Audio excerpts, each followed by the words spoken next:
We are Onyx Imaging. We are the highest rated and most reviewed printer service center in Oklahoma.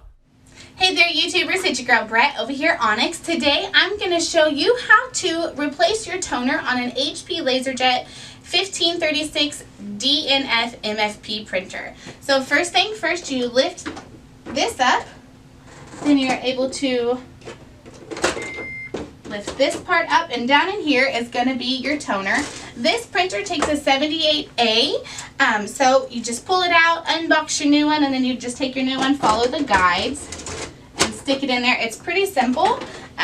Once you do that, you shove this part and then the top, and your printer will then initialize. If you guys are in need of any supplies or quotes, give your girl Brett a call and have a great day. If you're interested in how you can receive free labor on all of your service calls, as well as how to qualify for free printer upgrades, contact us today. We are here for all of your printer and office supply needs.